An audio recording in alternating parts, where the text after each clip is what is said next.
The fire is 3 miles out and the wind just shifted. You grab the bag you spent $800 building over the last 2 years. The tactical MOLLE pack, the redundant fire starting system, the freeze-dried meals rated for 72 hours, the emergency radio with the hand crank. You throw it over your shoulder and start moving toward the door, and your knees nearly buckle. 43 pounds. You never weighed it before tonight. You trained on the elliptical, not with this thing strapped to your back. Your neighborhood is gridlocked in every direction. You are going to be moving on foot. You are going to be moving fast. You make it to the end of your driveway. Your lungs are already burning from the smoke. Your shoulders are screaming. And you make a decision that nobody who has never been in that situation believes they would ever make. You set the bag down. You leave it on the curb and you start running. Everything you spent, every review you read, every YouTube video, every forum post arguing about the best hydration bladder, sitting there on the pavement while the sky turns orange behind you. Now ask yourself, if you had grabbed a small, flat pouch that weighed under 2 pounds and contained everything a Navy SEAL survival instructor would actually prioritize for the first 72 hours, would it still be on your shoulder? That pouch costs $53 to build, and it will outperform that $800 bag in every real-world scenario you will actually face. Here is why.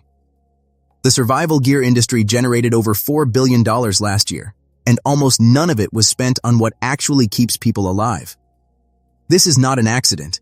You cannot build a $4 billion industry on the truth. The truth is cheap. The truth is lightweight. The truth fits in a jacket pocket. There is no margin in that. There is no aspirational branding in that. There is no YouTube sponsorship, no affiliate link, no tactical expo booth. So instead, they sell you morale weight. They sell you the feeling of being prepared. Heavy bags with dozens of compartments give you a sense of control. The same way a person who has never been in a kitchen buys a 40-piece knife set because it looks like something a chef would own. The gear industry has one singular sales mechanism, and it is fear. Fear generates complexity. Complexity generates product lines. Product lines generate revenue. They will never voluntarily tell you what the most elite special operations force in the world actually carries when they strip everything down to function, because that conversation ends with you spending $53, not $800. Strip away every piece of military doctrine down to its bones, and you find the same 5 things, repeated across every branch, every theater, every conflict for the last century. Thermal regulation, hydration, fire, cutting capability, caloric reserve. That is the entire list. Not an emergency radio, not a tactical tomahawk, not freeze-dried lasagna, not a solar panel the size of a textbook. Those things have their place in a stationary long-term scenario.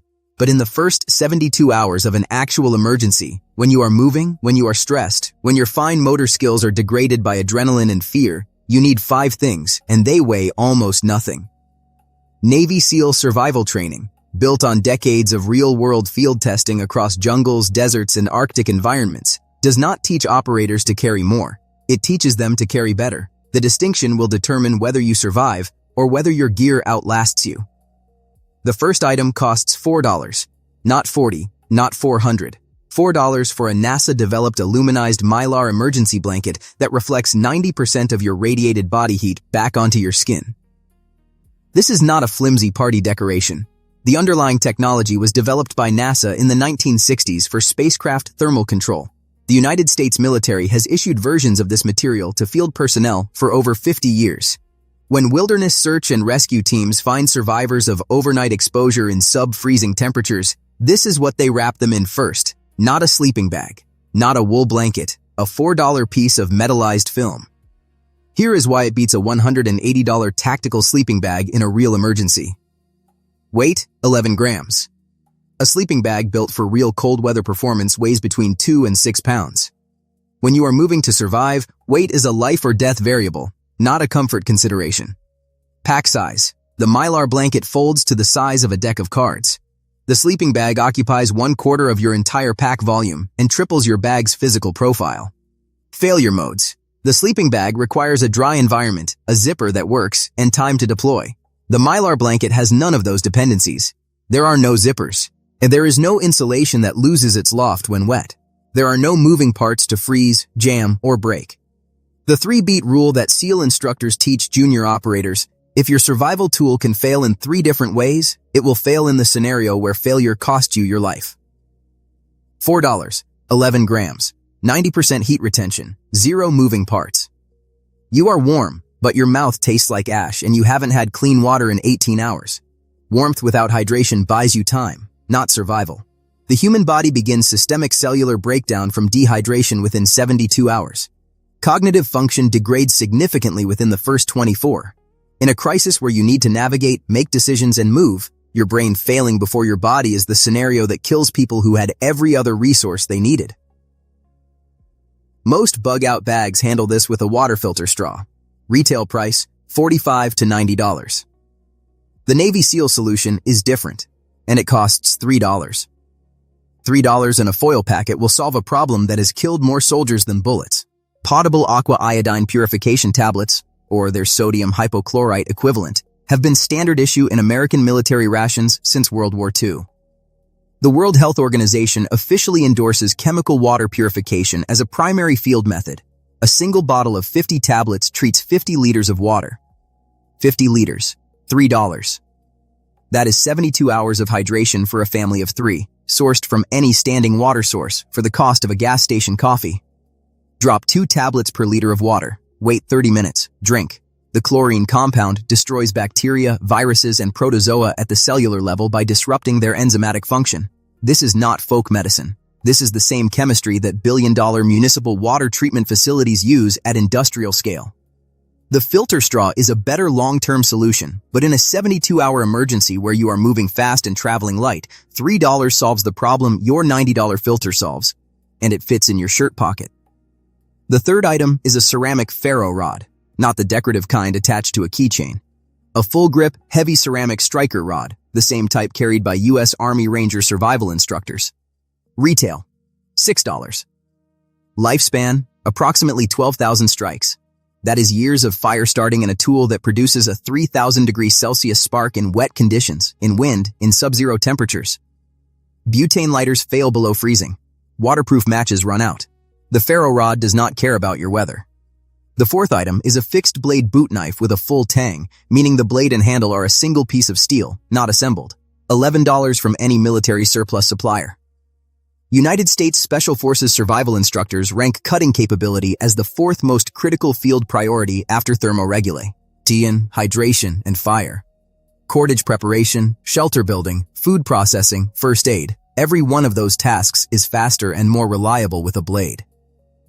Combined with your Mylar blanket, your water tablets, and your ferro rod, you are at $24.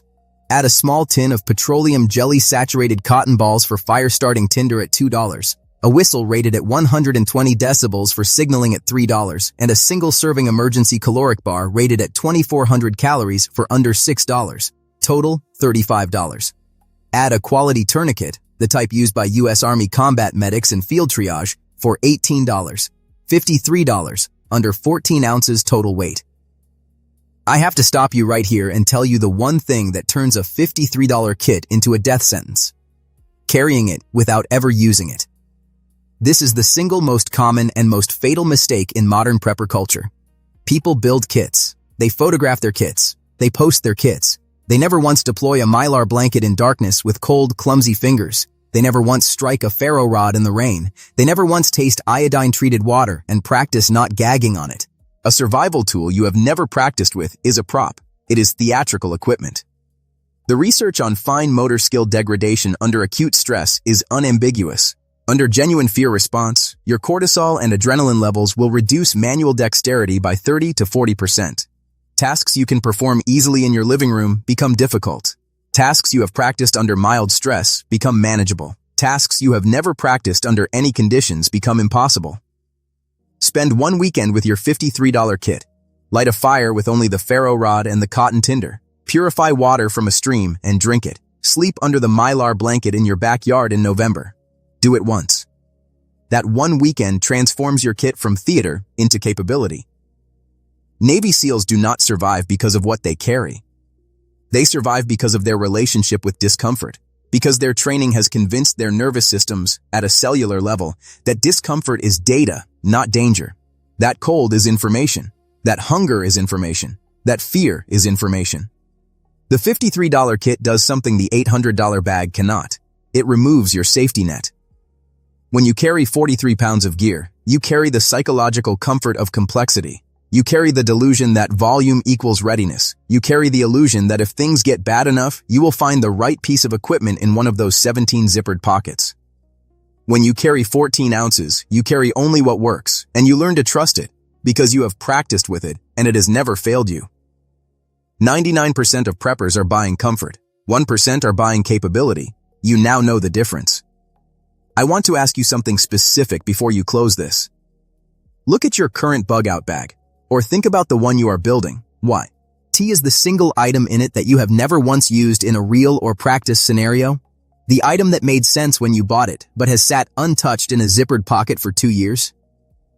Tell me what it is in the comments, because I guarantee the answer is the same for thousands of people watching this right now. And the pattern will tell us exactly what the gear industry has sold us on fear alone. If you want to cut through the noise and learn what actually works when everything else fails, join this community right now. We don't sell you complexity. We don't profit from your fear. We are here to give you the information that the $4 billion survival industry buries so that you keep coming back to their store. Subscribe and bring someone with you who still believes an $800 bag makes them prepared. True survival is not bought. It is built, repetition by repetition, skill by skill, in the space between comfort and the unknown. We will see you there.